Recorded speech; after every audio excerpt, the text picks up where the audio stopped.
Welcome to easy P C classes. ഫണ്ണായിട്ട് easy and P C ആയിട്ടാണ് നമ്മൾ class എടുക്കാൻ പോകുന്നത്. And from a very basic level previous knowledge ഒന്നും ഇല്ലാത്തവർക്ക് തന്നെ നമുക്ക് വളരെ ഈസി ആയിട്ട് നമുക്ക് കൺസെപ്റ്റ്സ് ഒക്കെ ഇൻക്ലൂഡ് ചെയ്തിട്ട് തന്നെ ക്ലാസ്സസ് മുന്നോട്ട് കൊണ്ടുപോകാം. അപ്പോൾ നിങ്ങൾക്ക് ഇഷ്ടമാവുകയാണെങ്കിൽ please do like, share, subscribe and support me. +2 biology chapter 1 reproduction in organisms part 3 video ആണിത്. പാർട്ട് 1 ആൻഡ് പാർട്ട് 2 വീഡിയോസൊക്കെ നമ്മൾ ചെയ്തിട്ടുണ്ടായിരുന്നു. And the topics discussed were life span, what is reproduction, the 2 types of reproduction അത് നമ്മൾ പറഞ്ഞിരുന്നു. പിന്നെ part 2 വീഡിയോയിൽ നമ്മൾ ഡിസ്കസ് ചെയ്തിരുന്നത് ഡീറ്റെയിൽ ആയിട്ട് പറഞ്ഞു sexual mode of reproduction. In this part, we are going to explore more about sexual reproduction, which was a second type of reproduction. അപ്പോൾ ക്യാരക്ടറിസ്റ്റിക്സ് ഓഫ് സെക്ഷൽ റീപ്രൊഡക്ഷനിലേക്ക് കടക്കുന്നതിൻ്റെ മുമ്പ് നമുക്ക് what is the definition of sexual reproduction എന്ന് നോക്കാം. It is A process of development of new individuals through the formation and fusion of male and female gametes. Okay അല്ലേ? അപ്പോൾ എന്താണ് process of development of new individuals ഉണ്ടാകുന്ന process. എങ്ങനെയാണ് new individuals ഉണ്ടാകുന്നത്? Through the formation and fusion of male and female gametes. അപ്പോൾ mail and female gametes ആദ്യം form ചെയ്യുന്നു, പിന്നെ അവരുടെ ഫ്യൂഷൻ വഴിയാണ് ഈ പുതിയ ഇൻഡിവിജ്വല് ഡെവലപ്പ് ചെയ്ത് വരുന്നത്. ഓക്കെ അല്ലേ? അപ്പം ഈ മെയിൽ ആൻഡ് ഫീമെയിൽ ഗാമീറ്റ്സ് എന്ന് പറഞ്ഞാൽ എന്താണ്? നമ്മുടെ ഹ്യൂമൻ ബീങ്സിൻ്റെ കേസിൽ എടുത്ത് നോക്കുകയാണെങ്കിൽ that is egg and sperm, right? Sperm എന്ന് പറയുന്നത് മെയിൽ ഗാമീറ്റാണ്, whereas in case of female that's egg. Okay അല്ലേ? അപ്പം ജെനേസിസ് ആൻഡ് സ്പെർമാറ്റോജെനേസിസ് വഴി, അതായത് സ്പെമിൻ്റെ പ്രൊഡക്ഷൻ, ഓവത്തിൻ്റെ പ്രൊഡക്ഷൻ അല്ലെ എഗ്ഗിൻ്റെ പ്രൊഡക്ഷൻ വഴി അങ്ങനെ ഗാമീറ്റോജെനേസിസ്, അതായത് ഗാമീറ്റ്സ് പ്രൊഡ്യൂസ് ചെയ്യുന്നു, ഒരു ഫോർമേഷൻ നടക്കുന്നു, പിന്നെ അത് ഫ്യൂസ് ചെയ്യുന്നു. അങ്ങനെയാണ് പുതിയൊരു ഇൻഡിവിജ്വൽ ഈ മോഡ് ഓഫ് റീപ്രൊഡക്ഷനിൽ പ്രൊഡ്യൂസ് ചെയ്യുന്നത്. ഓക്കെ അല്ലേ? Moving to the characteristics. First characteristic ആയിട്ട് പറയാനുണ്ടെങ്കിൽ അത് it involves formation of the male and female gametes. അപ്പം നമ്മുടെ ഡെഫിനിഷൻ തന്നെ നമുക്ക് ഫസ്റ്റ് ക്യാരക്ടറിസ്റ്റിക് കിട്ടും, the formation of male and female gametes. Okay അല്ലേ? Male and female gametes. അപ്പം ഒന്നെങ്കിൽ സെയിം ഇൻഡിവിജ്വൽ പ്രൊഡ്യൂസ് ചെയ്യാം, അല്ലെങ്കിൽ ഡിഫറെൻറ്റ് ഇൻഡിവിജ്വൽസ് പ്രൊഡ്യൂസ് ചെയ്യാം. ഓക്കെ അല്ലേ? അപ്പോൾ ഡിഫറെൻറ്റ് ഇൻഡിവിജ്വൽസ് എന്ന് പറയുമ്പോൾ ഓപ്പോസിറ്റ് സെക്സ് ആയിട്ടുള്ള ഡിഫറെൻറ്റ് ഇൻഡിവിജ്വൽസ് വേണം പ്രൊഡ്യൂസ് ചെയ്യാനായിട്ട്. അതുകൊണ്ടാണ് മെയിൽ ആൻഡ് ഫീമെയിൽ എന്ന് പറയുന്നത്. ഓക്കെ അല്ലേ? അപ്പോൾ ഒന്നാമത്തെ കേസാണിത്. അല്ലെങ്കിൽ സെയിം ഇൻഡിവിജ്വൽ പ്രൊഡ്യൂസ് ചെയ്യുന്ന കേസ് ഏതാണ്? നമ്മുടെ പ്ലാന്റ്സിൻ്റെ കേസിലൊക്കെ ഷൂ ഫ്ലവർ, ഹിബിസ്കസ്, അതൊക്കെ ഒരു ബൈസെക്ഷൽ ഫ്ലവറാണ്. നമ്മൾ പ്രീവിയസ് ക്ലാസ്സിൽ പഠിച്ചിട്ടുണ്ട്. അപ്പോൾ ആ ഫ്ലവർ എന്താണ്? 2 പാർട്സ്, അതായത് മെയിൽ റിപ്രൊഡക്റ്റീവ് ഓർഗനായിട്ട് ഫീമെയിൽ റിപ്രൊഡക്റ്റീവ് സ്ട്രക്ചർ, ഇത് രണ്ടും പ്രൊഡ്യൂസ് ചെയ്യുന്നുണ്ട് ഇൻ കേസ് ഓഫ് ഹിബിസ്കസ്. അപ്പോൾ അതാണ് സെയിം ഇൻഡിവിജ്വൽ പ്രൊഡ്യൂസ് ചെയ്യാമെന്ന് പറയുന്നത്. ഓക്കെ അല്ലേ? അപ്പം ഡിഫറെൻറ്റ് ഇൻഡിവിജ്വൽസ് പ്രൊഡ്യൂസ് ചെയ്യുന്നതുണ്ടാവും, അല്ലെങ്കിൽ സെയിം ഇൻഡിവിജ്വൽസ് പ്രൊഡ്യൂസ് ചെയ്യുന്നതുണ്ടാവും. ഓക്കെ, അപ്പോൾ ഇതാണ് ഫസ്റ്റ് ക്യാരക്ടറിസ്റ്റിക് എന്ന് പറയുന്നത്. Sexual reproduction involves formation of the male and female gametes either by the same individual or by different individuals of opposite sex. അതാണ് നമ്മൾ mail and female എന്ന് പറയുന്നത്. Then moving to the second characteristic. ഈ sexual mode of reproduction എന്ന് പറയുന്നത് when compared to sexual mode of reproduction it is elaborate, complex and a slow process. Okay അല്ലേ? അപ്പം sexual mode of റീപ്രൊഡക്ഷനെ compare ചെയ്യുന്ന സമയത്ത് ഈ സെക്ഷൽ മോഡ് ഓഫ് റീപ്രൊഡക്ഷൻ എന്ന് പറയുന്നത് that's an elaborate, complex and a slow process. അപ്പോൾ നമ്മൾ അതിൻ്റെ ഡിഫറെൻറ്റ് ഫേസസിലേക്ക്, സ്റ്റേജസിലേക്കൊക്കെ പോകുമ്പോൾ നമുക്കത് മനസ്സിലാവും. ഓക്കെ, അതൊക്കെ നമ്മൾ പറയും.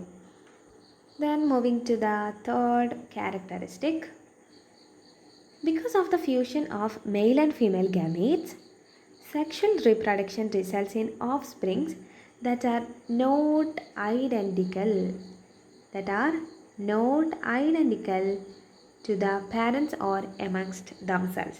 നമ്മൾ വളരെ ഡീറ്റെയിൽ ആയിട്ട് പറഞ്ഞിട്ടുണ്ടായിരുന്നു in the sexual mode of റീപ്രൊഡക്ഷനിൽ. അവിടെ നമ്മൾ ക്ലോൺ എന്ന് പറഞ്ഞിട്ടുള്ളൊരു ടേം പഠിച്ചിട്ടുണ്ടായിരുന്നു, ഓർക്കുന്നുണ്ടോ? അതെന്തായിരുന്നു? The offsprings produced were identical to the parents also amongst themselves, right? അപ്പോൾ അവിടെ സിംഗിൾ പേരൻറ്റിൻ്റെ ഇൻവോൾവ്മെൻറ്റ് ഉള്ളതുകൊണ്ട് തന്നെ അവിടെ ജനറ്റിക് മോഡിഫിക്കേഷൻസ് ഒന്നും വേറെ മിക്സ് ആവുന്നൊന്നുമില്ല. അപ്പോൾ എന്താണ്, സെയിം മോർഫോളജി ആവട്ടെ ജനറ്റിക്കലി ആവട്ടെ സെയിം ആയിട്ടുള്ള ഓഫ് സ്പ്രിങ്സ് ആണ് പ്രൊഡ്യൂസ് ചെയ്തിട്ടുള്ളത് നമ്മൾ പറഞ്ഞിട്ടുണ്ടായിരുന്നു. പക്ഷേ in case of sexual reproduction എന്താ സംഭവിച്ചത്? എമംഗ്സ് ദംസെൽസോ അല്ലെങ്കിൽ പാരൻസിനോടോ തീരെ ഐഡൻറ്റിക്കൽ അല്ലായിരിക്കും. They'll be similar. അതായത് സിമിലർ എന്ന് പറഞ്ഞാൽ ഒരുപാട് സിമിലാരിറ്റീസ് കാണിക്കും. അതായത് മോമിൻ്റെ ഈ ക്യാരക്ടേഴ്സ് നമുക്ക് കിട്ടിയിട്ടുണ്ട്, ഡാഡിൻ്റെ ക്യാരക്ടേഴ്സാണിത്, അങ്ങനെ നമ്മൾ പറയില്ലേ. അപ്പം സെക്ഷൽ മോഡ് ഓഫ് റീപ്രൊഡക്ഷനിൽ നമുക്ക് ഒരുപാട് സിമിലാരിറ്റീസ് ഉണ്ടാവും, പക്ഷേ എക്സാക്റ്റ് കോപ്പീസ് ആവില്ല. ഏതെങ്കിലും ഒരു പാരൻറ്റിൻ്റെ എക്സാക്റ്റ് കോപ്പീസ് ആവില്ല ഈ ഓഫ് സ്പ്രിങ്സ് പറയുന്നത്. ഓൾസോ ഒരു 3 കുട്ടികളുണ്ട് വിചാരിക്കുക. അപ്പോൾ ഒരാളെ പോലെ തന്നെ എക്സാക്റ്റ് കോപ്പി ആയില്ല രണ്ടാമത്തെ ആളെന്ന് പറയണത്. ഓക്കെ അല്ലേ? ആ ആളെ പോലെ തന്നെ എക്സാക്റ്റ് കോപ്പി ആയില്ല തേർഡ് ആളെന്ന് പറയുന്നത്. അപ്പം നോട്ട് ക്ലോൺസ്. ഓക്കെ, അതായത് ആ ക്ലോൺ എന്ന് പറയുന്ന ടേം സെക്ഷൽ മോഡ് ഓഫ് റീപ്രൊഡക്ഷനിൽ ആപ്ലിക്കബിൾ അല്ല. ഓക്കെ അല്ലേ? അപ്പോൾ നമുക്ക് 3 ക്യാരക്ടറിസ്റ്റിക്സും ഒപ്പം പറഞ്ഞു നോക്കാം.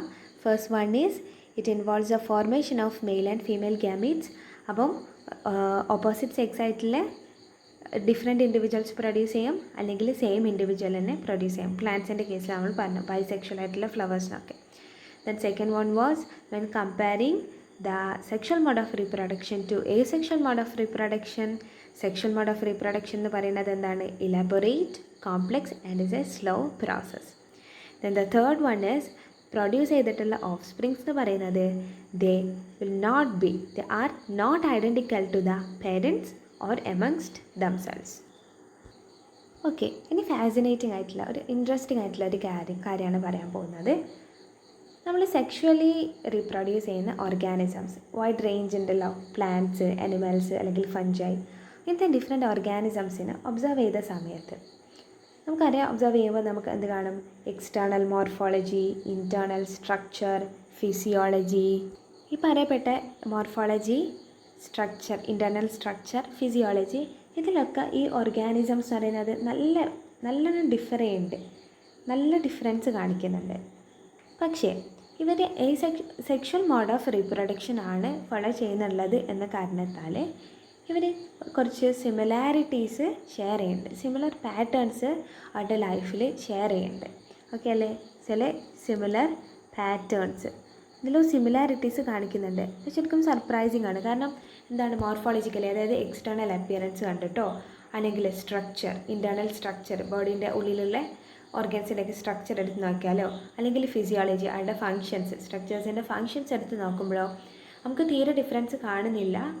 ഈ നമ്മൾ ഈ പ്ലാന്റ്സ്, ആനിമൽസ്, ഫഞ്ച് എന്നൊക്കെ പറഞ്ഞിട്ടുള്ള ഈ സെക്ഷലി റീപ്രൊഡ്യൂസ് ചെയ്യുന്ന ഓർഗാനിസംസിൽ. പക്ഷേ പിന്നെ അവർ ഒബ്സർവ് ചെയ്ത സമയത്ത് എന്താണ്, കുറച്ച് സിമിലർ ആയിട്ടുള്ള പാറ്റേൺസ് ഷെയർ ചെയ്യുന്നുണ്ടെന്ന് കണ്ടുപിടിച്ചു. ഓക്കെ അല്ലേ? അപ്പം അങ്ങനത്തെ കുറച്ച് സിമിലർ പാറ്റേൺസ് ഈ ഓർഗാനിസംസ് ഷെയർ ചെയ്യുന്ന കുറച്ച് സിമിലർ പാറ്റേൺസിലേക്കാണ് നമ്മൾ നെക്സ്റ്റ് കടക്കുന്നത്. അപ്പോൾ നമ്മൾ ആ പറയപ്പെട്ടിട്ടുള്ള ഓർഗാനിസംസിലൊക്കെ 3 ഡിഫറെൻറ്റ് ഫേസസ് ആണ് ഓരോ ഓർഗാനിസംസിൻ്റെയും ലൈഫ് സൈക്കിളിൽ വരുന്നത്. അതായത് ബർത്ത് ടു ഡെത്ത്. ഓക്കെ അല്ലേ? അപ്പം ആ ഒരു സമയത്ത് 3 ഡിഫറെൻറ്റ് ഫേസസ് ആക്കിയിട്ട് നമുക്ക് ഡിവൈഡ് ചെയ്യാനായിട്ട് പറ്റും. First one is juvenile phase, second one is reproductive phase, and the third one is senescent phase. അപ്പോൾ just to look somewhat deeply, there's 3 phases. First one is juvenile phase. Juvenile phase or vegetative phase എന്ന് നമ്മൾ വിളിക്കുന്നുണ്ട്. Okay അല്ലേ? Vegetative phase. അത് എന്തുകൊണ്ടാണ് അങ്ങനെ വിളിക്കുന്നത് നമുക്ക് പറയാം. അപ്പോൾ ഈ ജുവനൈൽ ഫേസ് എന്ന് പറയുന്നത് it is a pre reproductive phase. Pre reproductive എന്ന് പറഞ്ഞാൽ എന്താണ്? റീപ്രൊഡക്റ്റീവ് അല്ലെങ്കിൽ റീപ്രൊഡക്ഷൻ ഫേസിൻ്റെ തൊട്ട് മുമ്പില്ലേ അല്ലേ, നമ്മൾ പ്രീ പോസ്റ്റ് ടേംസ് യൂസ് ചെയ്യാറുണ്ട്, റൈറ്റ്? പ്രീ എന്ന് പറഞ്ഞാൽ ആ ഒരു സംഭവത്തിൻ്റെ മുമ്പുള്ളത്. അപ്പോൾ റീപ്രൊഡക്റ്റീവ് ഫേസിൻ്റെ മുമ്പുള്ള ഫേസാണ് പ്രീ റീപ്രൊഡക്റ്റീവ് ഫേസ് എന്ന് പറഞ്ഞു കഴിഞ്ഞാൽ. ഓക്കെ അല്ലേ? അപ്പോൾ ലൈഫ് സൈക്കിൾ ഓഫ് ആൻ ഇൻഡിവിജ്വലിൻ്റെ പ്രീ റീപ്രൊഡക്റ്റീവ് ഫേസാണ് ഈ ജുവനൈൽ ഫേസ് എന്ന് പറയുന്നത്. ഈ ഒരു ഫേസിൽ എന്താണ് നടക്കുക? ഗ്രോത്ത് ആണ് നടക്കുന്നത്. അതുകൊണ്ട് തന്നെ പീരീഡ് ഓഫ് ഗ്രോത്ത് നമുക്ക് പറയാനായിട്ട് പറ്റും. പീരീഡ് ഓഫ് ഗ്രോത്ത് അല്ലെങ്കിൽ ഗ്രോത്ത് ഫേസ് നമുക്ക് പറയാം ഈ ഒരു ജുവനൈൽ ഫേസിനെ കുറിച്ചിട്ട്. ഓക്കെ അല്ലേ? അപ്പം ബർത്ത് മുതൽ മെച്യൂരിറ്റി എത്തുന്നത് വരെയില്ലേ ആ ഒരു ടൈമത്തെ ഗ്രോത്ത് നടക്കുന്ന ഒരു പീരീഡാണ് ഈ ജുവനൈൽ ഫേസ് എന്ന് പറയുന്നത്. അപ്പോൾ നമ്മൾ പ്ലാന്റ്സിൻ്റെ കേസ് എടുത്ത് നോക്കുകയാണെങ്കിൽ ലീവ്സിന് ഡിഫറെൻറ്റ് കളേഴ്സ് ആവുക, അവരിങ്ങനെ ഡെവലപ്പ് ചെയ്ത് വരിക. പിന്നെ ബേർഡ്സിൻ്റെ കേസിലാണെങ്കിൽ ഫെതേഴ്സിന് ഡിഫറെൻറ്റ് കളേഴ്സൊക്കെ വരിക. ലീവ്സിൻ്റെ കേസിൽ ഷേപ്പ് ആട്ടോ വരുന്നത്, ഡിഫറെൻറ്റ് ഷേപ്സ് ആണ് ലീവ്സിൻ്റെ കേസിൽ വരുന്നത്. ഓക്കെ അല്ലേ? ലീവ്സിൻ്റെ കേസിൽ പിന്നെ ബേർഡ്സിന് ഫെതേഴ്സൊക്കെ ഡിഫറെൻറ്റ് കളേഴ്സായിട്ട് വരിക. അപ്പോൾ ഇതൊക്കെയാണ് ഈ ജുവനൈൽ ഫേസിൽ നടക്കുന്നത്.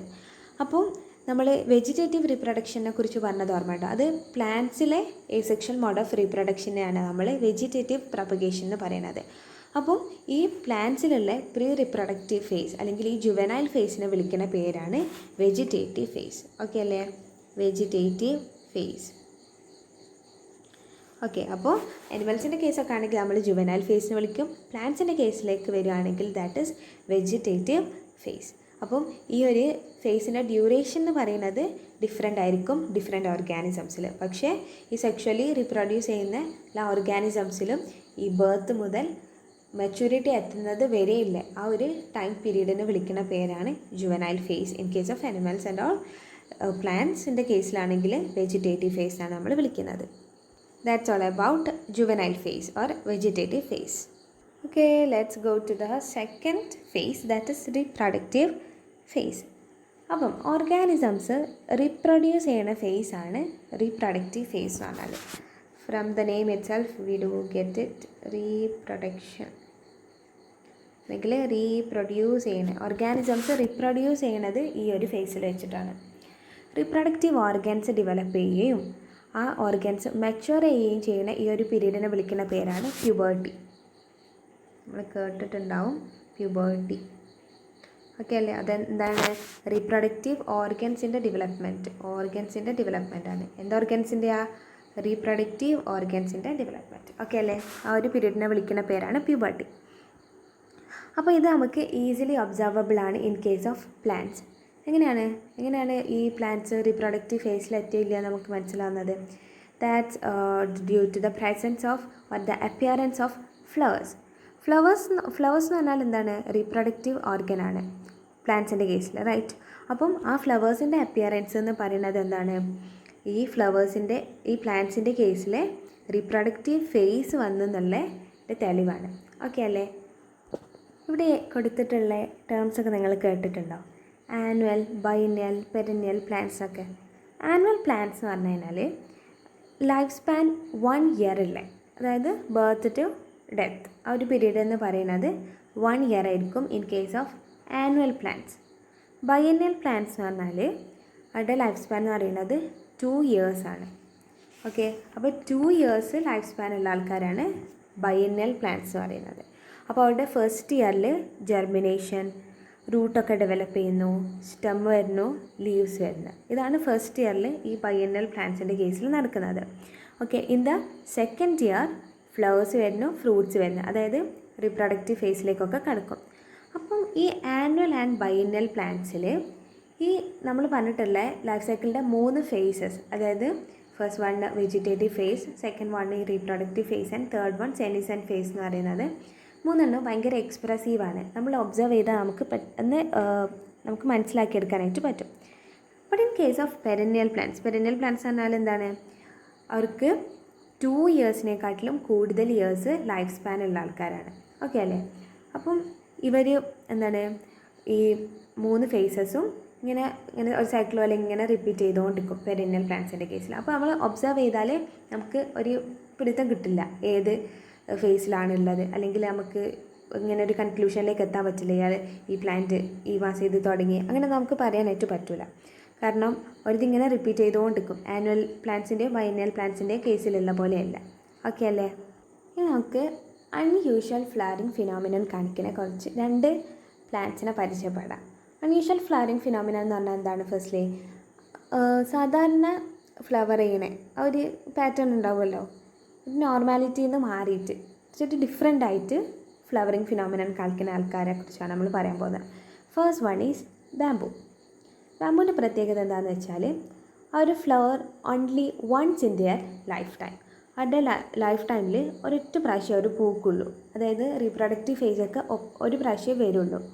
ഓക്കെ അല്ലേ? എന്നിട്ട് കുറേ ഫ്രൂട്ട്സ് ഉണ്ടാവും, ഫ്ലവേഴ്സ് ഉണ്ടായിട്ടാണല്ലോ ഫ്രൂട്ട്സ് ഉണ്ടാവുക, കുറേ ഫ്രൂട്ട്സ് ഉണ്ടാവും, എന്നിട്ട് ഇവൻച്വലി ഒരു ഡെഡായി പോവുകയാണ് ചെയ്യുക, അവർ പിന്നെ നശിപ്പോവും. ഓക്കെ അല്ലേ? അപ്പോൾ എന്താണ് ഇവർ ബാംബുവിൻ്റെ കേസിൽ ഈ അൺയൂഷ്വൽ ആയിട്ടുള്ള ഫ്ലവറിങ് കാണിക്കുന്നത് പറയാനുള്ള കാരണം എന്താണ്? ഇവർ വൺസ് ഇൻ ദിയർ ലൈഫ് ടൈമേ പൂക്കുള്ളൂ. ഓക്കെ. എന്നിട്ട് കുറേ ഫ്രൂട്ട്സൊക്കെ നമുക്ക് തരും. എന്നിട്ട് ഇവൻച്വലി ദേ ഡൈ. ഓക്കെ അല്ലേ? ഇതാണ് first one. Okay, the second one is Strobilanthes kunthiana. Common name പറഞ്ഞാൽ എല്ലാവർക്കും പരിചയം ഉണ്ടാവും. That is Neelakurinji. ഓക്കെ, അപ്പോൾ ഇയാളുടെ സയൻറ്റിഫിക് നെയിമാണ് സ്ട്രോബിലാന്തസ് കുന്തിയാന എന്ന് പറഞ്ഞിട്ടുള്ളത്. അപ്പോൾ ഇതിൻ്റെ സ്പെഷ്യാലിറ്റി എന്താണ്? ഇതെന്തുകൊണ്ടാണ് അൺയൂഷ്വൽ ഫ്ലവറിംഗ് എന്ന് പറയാൻ കാരണം നമുക്കറിയായിരിക്കും. They'll flower only once in 12 years. 12 വർഷം കൂടുമ്പോൾ മാത്രമേ ഇവർ പൂക്കുള്ളൂ. ഓക്കെ, അതുകൊണ്ടാണ് അൺയൂഷ്വൽ ഫ്ലവറിംഗ് ഫിനോമിനൻ നമുക്ക് ഇവരുടെ പറയാൻ പറ്റുന്നത്. നമുക്കറിയാം hilly areas in Kerala, Karnataka, തമിഴ്നാടൊക്കെ നല്ലോണം ഫ്ലവർ ചെയ്തിട്ട് ടൂറിസ്റ്റിനെ നല്ലോണം അട്രാക്റ്റ് ചെയ്തിട്ടുണ്ടല്ലേ ഇവർ നീലക്കുറിഞ്ഞി അറിയാം. അപ്പോൾ ഇവരെന്താണ്, അതെന്തുകൊണ്ടാണ് അത്രയും അൺയൂഷ്വലായിട്ട് ഒരു അസ്വാഭാവികമായി സംഭവിച്ചെന്തോ പോലെ ഇതാക്കുന്നത്? അൺയൂഷ്വൽ ഫ്ലവറിംഗ് ഫിനോമിനനാണ് ഈ ഫ്ലവറിൽ കാണുന്നത്, ഈ ഒരു പ്ലാന്റിൽ കാണുന്നത്. 12 years കൂടുന്ന സമയത്ത് മാത്രമേ അത് നമുക്ക് ഫ്ലവറിങ് നടക്കുള്ളൂ. ഓക്കെ, അപ്പോൾ first one was bamboo, only once in the life ടൈമേ പൂക്കുള്ളൂ. Second one is Strobilanthes kunthiana or Neelakurinji. അപ്പം നമ്മൾ പറഞ്ഞത് ആനുവൽ, ബൈനൽ, പെരിനൽ, പിന്നെ ഈ അൺയൂഷ്വൽ ഫ്ലവറിംഗ് ഫിനോമിനൊക്കെ കാണിക്കുന്നത് പ്ലാന്റ്സിൻ്റെ കേസിൽ റിപ്രൊഡക്റ്റീവ് ഫേസിനെ കുറിച്ചായിരുന്നു. ആൻഡ് അനിമൽസിൻ്റെ കേസിലേക്ക് വരികയാണെങ്കിൽ നമുക്കറിയാം റിപ്രൊഡക്റ്റീവ് ഫേസിൽ അതിൻ്റെ ഓൺസെറ്റിലൊക്കെ തന്നെ അല്ലെങ്കിൽ ജുവനാൽ ഫേസ് കഴിയുമ്പോൾ ഒരു എൻഡിൽ തന്നെ നമുക്ക് ഒരുപാട് മോർഫോളജിക്കൽ ആൻഡ് ഫിസിയോളജിക്കൽ ചേഞ്ചസ് ഒക്കെ നമുക്ക് കാണാനായിട്ട് പറ്റും, ബിഹേവിയറൽ ടു. ഓക്കെ, അപ്പം കുറച്ചാണ് ഹെയർ ഗ്രോത്ത്, അഗ്രസീവ്നെസ്. മാനിൽ അഗ്രസീവ്നെസ് നല്ലോണം കൂടും, റൈറ്റ്. ആൻഡ് ഹെയർ ഗ്രോത്ത് ഒരുപാട് സ്ഥലത്ത് ഫേഷ്യൽ ഹെയർ ഗ്രോത്ത് ഉണ്ടാവും. മെന്നിൻ്റെ കേസിൽ ബേർഡ് മസ്റ്റാഷൊക്കെ ഉണ്ടാവുന്നുണ്ട്. പിന്നെ പ്യൂബിക് ഹെയർ വരുന്നുണ്ട്, ചെസ്റ്റിൽ മെൻ്റെ കേസിൽ വരുന്നുണ്ട്. അപ്പോൾ ഇങ്ങനെയൊക്കെയുള്ള ഒരുപാട് morphological and also physiological behavioural ചേഞ്ചസും ഈ റിപ്രൊഡക്റ്റീവ് ഫേസിൻ്റെ ഓൺസെറ്റിൽ അല്ലെങ്കിൽ അതിൻ്റെ ബിഗിനിങ്ങിൽ അതിൻ്റെ ഒരു മാർക്കിംഗ് ആയിട്ട് വരുന്നുണ്ട്. ഓക്കെ, ഇനി നെക്സ്റ്റ് നോക്കേണ്ടത് ഈ ഫീമെയിൽസ് ഓഫ് പ്ലാസെൻ്റൽ മാമൽസ്. മാമൽസ് പറഞ്ഞാൽ നമ്മളൊക്കെ ഇൻക്ലൂഡ് ചെയ്യുന്നിട്ടുള്ളൊരു ക്ലാസ്സാണ്, ക്ലാസ് മെമേലിയയിൽ വരുന്ന ആൾക്കാർ. അതിൽ പ്ലാസെൻ്റൽ മാമൽസിൻ്റെ കേസിലുള്ള ഫീമെയിൽസ്, അവരുടെ ഓവറീസ്, ആക്സസറി ഡക്ട്സ്, അതേപോലെ തന്നെ ഹോർമോൺസ്. ഇതൊക്കെയാണ് ഓവറീസ്, ഹോർമോൺസ്, ആക്സസറി ഡക്ട്സ്. ഇതൊക്കെ സൈക്ലിക്കൽ ചേഞ്ചസ് എക്സിബിറ്റ് ചെയ്യുന്നുണ്ട്. ഓക്കെ അല്ലേ? അപ്പം ഫീമെയിൽസ് ഓഫ് പ്ലാസെൻ്റൽ മാമൽസിൻ്റെ കേസിൽ റീപ്രൊഡക്റ്റീവ് ഫേസ് വരുന്ന സമയത്ത് ഓവറീസ്, അതേപോലെ തന്നെ ആക്സസറി ഡക്ട്സ്, ഹോർമോൺസ്, ഇവരിലൊക്കെ എന്തൊക്കെയോ സൈക്ലിക്കൽ ചേഞ്ചസ് ഇങ്ങനെ എക്സിബിറ്റ് ചെയ്തുകൊണ്ടിരിക്കും, സൈക്ലിക്കലായിട്ടുള്ള ചേഞ്ചസ്. അപ്പോൾ ആ ഫീമെയിൽ പ്ലാസെൻ്റൽ മാമൽസിൽ നോൺ പ്രൈമേറ്റ്സ് ഉണ്ട്, പ്രൈമേറ്റ്സ് ഉണ്ട്. ഓക്കെ, ആ മെമേലിയയിലുള്ള ആൾക്കാർ തന്നെയാണ് നോൺ പ്രൈമേറ്റ്സും പ്രൈമേറ്റ്സും വരാം. അപ്പോൾ നോൺ പ്രൈമേറ്റ്സിൻ്റെ എക്സാമ്പിളാണ് cow, sheep, rat, deer, dog, tiger എന്നൊക്കെ പറയുന്നത്. Cow, sheep, rat, deer, dog, tiger എന്നൊക്കെ പറയുന്നത്. ഇതൊക്കെ ഓർത്ത് വെക്കുക കേട്ടോ, ഈ നെയിംസൊക്കെ ഓർത്ത് വെക്കുക ഏതൊക്കെ അനിമൽസ് ആണെന്ന്. ആൻഡ് പ്രൈമേറ്റ്സ് നമ്മളൊക്കെ ഉൾപ്പെടുന്ന ഹ്യൂമൻസ്, മങ്കീസ്, എയ്പ്സ്, നമ്മളെ ആൻസിസ്റ്റേഴ്സ് എന്നൊക്കെ കരുതുന്ന ഇവല്യൂഷനൊക്കെ പഠിക്കുമ്പോൾ ഇവർ തമ്മിലുള്ള റിലേഷൻഷിപ്പ് പഠിക്കും. ഓക്കെ, അപ്പോൾ ഹ്യൂമൻസ്, മങ്കീസ്, എയ്പ്സ് ഒക്കെ വരുന്ന പ്രൈമേറ്റ്സ്.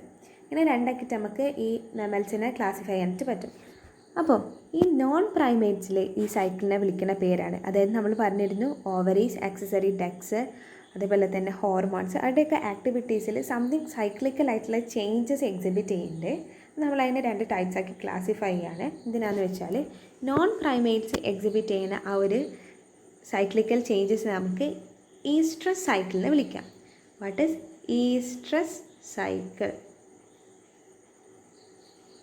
Oestrus cycle. ഓക്കെ അല്ലേ? അപ്പോൾ നോൺ പ്രൈമേറ്റ്സിൻ്റെ കേസാണ് oestrus cycle. When coming to the primates, monkeys, apes, humans ഒക്കെ ഇൻക്ലൂഡ് ചെയ്യുന്ന പ്രൈമേറ്റ്സിലേക്ക് വരികയാണെങ്കിൽ ആ സൈക്കിളിനെ വിളിക്കുന്ന പേരാണ് മെൻസ്ട്രുവൽ സൈക്കിൾ. ഓക്കെ അല്ലേ? നല്ല ഫെമിലിയർ ആയിട്ടുള്ള ടേമാണ്. പക്ഷേ ഇയാൾക്ക് കറസ്പോണ്ടിങ് ആയിട്ടുള്ള നോൺ പ്രൈമേറ്റ്സിനെ വിളിക്കുന്ന പേരാണ് oestrus cycle. In case of primates അത് മെൻസ്ട്രുവൽ സൈക്കിൾ എന്നാണ് നമ്മൾ വിളിക്കുക. ഓക്കെ, നെക്സ്റ്റ് ഇനി ഒരുപാട് മാമൽസ് അതായത് നേച്ചുറൽ കണ്ടീഷൻസിൽ ലിവ് ചെയ്യണേ, അതായത് ഫോറസ്റ്റിലൊക്കെ പോലെയുള്ള വൈൽഡ് കണ്ടീഷൻസിൽ ലിവ് ചെയ്യണേ ഒരുപാട് മാമൽസ് ഈ സൈക്കിളില്ലേ, ഒന്നുകിൽ ഈസ്ട്രസ് സൈക്കിൾ അല്ലെങ്കിൽ മെൻസ്ട്രുവൽ സൈക്കിൾ. ഈ സൈക്കിൾസ് ഫേവറബിൾ സീസൺസിൽ മാത്രമേ എക്സിബിറ്റ് ചെയ്യുള്ളൂ. ഫേവറബിൾ കണ്ടീഷൻസ് വന്നാൽ മാത്രമേ എക്സിബിറ്റ് ചെയ്യുള്ളൂ. ഓക്കെ അല്ലേ? അപ്പോൾ റിപ്രൊഡക്റ്റീവ് ഫേസ് വന്നാലും ആ റിപ്രൊഡക്റ്റീവ് ഫേസിലെ പെർട്ടിക്കുലർ സീസൺസിൽ അല്ലെങ്കിൽ പെർട്ടിക്കുലർ പീരീഡിൽ മാത്രമേ ഒരെന്താ ഉള്ളൂ, റിപ്രൊഡക്റ്റീവ്ലി ആക്റ്റീവ് ആവുള്ളൂ. ആ മെമൽസിനെ അല്ലെങ്കിൽ ആ അനിമൽസിനെ വിളിക്കുന്ന പേരാണ് സീസണൽ ബ്രീഡേഴ്സ്. അതായത് എന്താണ്, റിപ്രൊഡക്റ്റീവ് ഫേസ് ത്രൂ ഔട്ട് അവർ റിപ്രൊഡക്റ്റീവ്ലി ആക്റ്റീവ് ആവില്ല. ഓൺലി ഫേവറബിൾ കണ്ടീഷൻസിൽ മാത്രമേ ഈ സൈക്കിൾസൊക്കെ റിപ്പീറ്റ് ചെയ്യുള്ളൂ. ഓക്കെ അല്ലേ? അപ്പോൾ ഇനിയിപ്പോൾ എന്താണ്, റിപ്രൊഡക്റ്റീവ് ഫേസിൽ ത്രൂ ഔട്ട് ആക്റ്റീവ് ആയിട്ടുള്ള ആൾക്കാരുണ്ട്, കുറച്ച് മെമൽസ് ഉണ്ട്. ആ ആൾക്കാരെ വിളിക്കുന്ന പേരാണ് കണ്ടിന്യൂസ് ബ്രീഡേഴ്സ്. ഓക്കെ അല്ലേ? From the term it self will get the names. Okay അല്ലേ? അപ്പോൾ നമ്മൾ മാമൽസിനെ കുറിച്ച് തന്നെയാണ് പറയുന്നത്. വൈൽഡ് കണ്ടീഷൻസിൽ അല്ലെ നാച്ചുറൽ കണ്ടീഷൻസിലൊക്കെ ജീവിക്കുന്ന മാമൽസ് ഒരുപാട് ആൾക്കാർ തന്നെ എന്താണ്, പെർട്ടിക്കുലർ സീസൺസിൽ അല്ലെങ്കിൽ ഫേവറബിൾ കണ്ടീഷൻസ് വരുന്ന സമയത്ത് മാത്രമേ റിപ്രൊഡക്റ്റീവ്ലി ആക്റ്റീവ് ആവുള്ളൂ. അതായത് ഈ സൈക്ലിക്കൽ ചേഞ്ചസ് കാണിക്കുള്ളൂ. അങ്ങനത്തെ മാമൽസിനെ വിളിക്കുന്ന പേരാണ് സീസണൽ ബ്രീഡേഴ്സ് എന്ന് പറയുന്നത്. ഇനിയിപ്പോൾ റിപ്രൊഡക്റ്റീവ് ഫേസിൽ full whole through the reproductive phase reproductively active ആയിട്ടുള്ള മാമൽസും ഉണ്ട്. ആ മാമൽസിനെ വിളിക്കുന്ന പേരാണ് കണ്ടിന്യൂസ് ബ്രീഡേഴ്സ്. ഓക്കെ അല്ലേ? അപ്പോൾ that's all about the reproductive phase which was the second phase of life cycle. And next moving to the third life cycles phase, that is senescent phase. Senescent phase, ഇപ്പോൾ senescence ageing എന്നാണ് നമ്മൾ പറയുക, ageing. Okay, അപ്പോൾ ഈ senescent phase it begins from the end of reproductive phase. അതായത് ഇതിൻ്റെ തൊട്ട് മുമ്പത്തെ ഫേസ് ആയിരുന്നു റിപ്രൊഡക്റ്റീവ് ഫേസ്. റിപ്രൊഡക്റ്റീവ് ഫേസിൻ്റെ ലാസ്റ്റ് എൻഡിൽ നിന്നാണ് ഈ സെനിസെൻറ്റ് ഫേസ് തുടങ്ങുന്നത്. ഓക്കെ അല്ലേ? നമ്മൾ വയസ്സാവുക എന്ന് പറയുന്ന ഒരു ടൈമാണ് ഈ സെനിസെൻറ്റ് ഫേസ് എന്ന് പറയുന്നത്. ലൈഫ് സ്പാനത്തെ ലാസ്റ്റ് ഫേസാണ് ഈ സെനിസെൻറ്റ് ഫേസ് എന്ന് പറയുന്നത്. സെനിസെൻസ് എന്താവും, ലാസ്റ്റ് സെനിസെൻറ്റ് ഫേസ് കഴിയുന്നതോടുകൂടി ആൾ ഡെഡ് ആവും. അതായത് ലൈഫ് സ്പാന് അവസാനിക്കുകയാണെന്നാണ് അർത്ഥം. It will ultimately leads to death. അപ്പോൾ നമ്മൾ 3 ഫേസും ലൈഫ് സൈക്കിളിൽ വരുന്ന 3 ഫേസസും എക്സ്പ്ലെയിൻ ചെയ്തു. ഇത്രയൊക്കെയാണ് NCERT ടെക്സ്റ്റ് ബുക്ക് ബേസ് ചെയ്തിട്ട് പറയാനായിട്ടുള്ളത്. അപ്പം ഈ 3 ഫേസിലേക്കുള്ള ട്രാൻസിഷൻസ്, അതായത് ഒരു ഫേസിൽ നിന്ന് മറ്റൊരു ഫേസിലേക്ക് പോവുക, മറ്റൊരു ഫേസിൽ നിന്ന് മറ്റൊരു ഫേസിലേക്ക് പോവുക, ഇതിൻ്റെ ട്രാൻസിഷൻസ് ഒക്കെ നോക്കി നടക്കുന്നത് ആരാണ്? In both plants and animals, hormones. Okay അല്ലേ? ഹോർമോൺസ് ഒക്കെ നമ്മൾ കേട്ട് പരിചയമുള്ള ടേമാണ്. Hormones are responsible for the change over from one phase to another phase. Okay അല്ലേ? ഈ ഹോർമോൺസും സർട്ടൻ എൻവിയോൺമെൻറ്റൽ ഫാക്ടേഴ്സും കൂടെ കൂടിയിട്ട് ഈ എല്ലാ പ്രോസസ്സസും ഇങ്ങനെ മെയിൻറ്റെയിൻ ചെയ്ത് കൊണ്ടുപോകുന്നത്. ഓക്കെ അല്ലേ? അപ്പോൾ ജുവനൈൽ ഫേസിന് റിപ്രൊഡക്റ്റീവ് ഫേസിലേക്കാവട്ടെ, റിപ്രൊഡക്റ്റീവ് ഫേസിന് സെനിസെൻറ്റ് ഫേസിലേക്കാവട്ടെ, അതൊക്കെ കുറച്ച് എൻവിയോൺമെൻറ്റൽ ഫാക്ടേഴ്സുമായിട്ട് ഒത്തുചേർന്നിട്ട് ഹോർമോൺസ് ആണ് ഇതെല്ലാം റെഗുലേറ്റ് ചെയ്യുന്നത്. Okay, so that's all for today's class. Let's do recap what we have said in the session. നമ്മൾ പറഞ്ഞിട്ടുണ്ടായിരുന്നത് ഫസ്റ്റ് സെക്ഷൽ റീപ്രൊഡക്ഷനെ കുറിച്ചാണ്. അപ്പോൾ സെക്ഷൽ റീപ്രൊഡക്ഷനെ കുറിച്ച് പറഞ്ഞു, അതിൻ്റെ ക്യാരക്ടേഴ്സിനെ കുറിച്ച് പറഞ്ഞു, പിന്നെ അതിൻ്റെ ഡെഫിനിഷൻ നമ്മൾ പറഞ്ഞു. പിന്നെ ഈ ഓർഗാനിസംസിൽ വൈഡ് വെറൈറ്റീസ് ഓഫ് ഇത് കാണിക്കുന്ന ഓർഗാനിസംസ് ഉണ്ട്. പക്ഷെ എന്നാലും അവരെന്തൊക്കെയോ സിമിലർ പാറ്റേൺസ് ഷെയർ ചെയ്യേണ്ടത് നമ്മൾ പറഞ്ഞു. അടുത്ത ഫസ്റ്റ് വൺ ആണ് ലൈഫ് സൈക്കിളിനെ നമുക്ക് 3 ഡിസ്റ്റിങ്ക്റ്റ് ആയിട്ടുള്ള ഫേസസ് ആക്കി ഡിവൈഡ് ചെയ്യാനായിട്ട് പറ്റും. That was first one was juvenile phase, second one was reproductive phase and the third one was senescent phase. അപ്പോൾ ഇതൊക്കെ നമ്മൾ ഡീറ്റെയിൽ ആയിട്ട് നോക്കി. പിന്നെ എന്താണ് വാട്ട് ഡു മെയിൻറ്റെയിൻ ചെയ്യണത്, ഈ ലൈഫ് സൈക്കിളിൻ്റെ ഫേസസിനെ മെയിൻറ്റെയിൻ ചെയ്യുന്നത് ആരാണ്? ഈ ഹോർമോൺസ് ആണ് ചേഞ്ച് ചെയ്യണത്. അപ്പം ഇത്രയാണ് സെക്ഷൽ റിപ്രൊഡക്ഷനിൽ നമ്മൾ ഈ സെഷനിൽ എടുക്കുന്നത്. ഇനിയുണ്ട് ഇവൻറ്റ്സ് എന്നൊക്കെ പറഞ്ഞിട്ട് നമുക്ക് പഠിക്കാനുണ്ട്. ഈ സെക്ഷൽ റിപ്രൊഡക്ഷൻ കുറച്ച് ഇലാബറേറ്റ് കോംപ്ലെക്സ് ഒരു സ്ലോ പ്രോസസ് ആണ് നമ്മൾ പറഞ്ഞിട്ടുണ്ട്. അപ്പോൾ ഇതിൻ്റെ ഇവൻറ്റ്സിനെ കുറിച്ചൊക്കെ നമുക്ക് നെക്സ്റ്റ് ക്ലാസ്സസിൽ നോക്കാം. Hope you enjoyed my class. Thank U.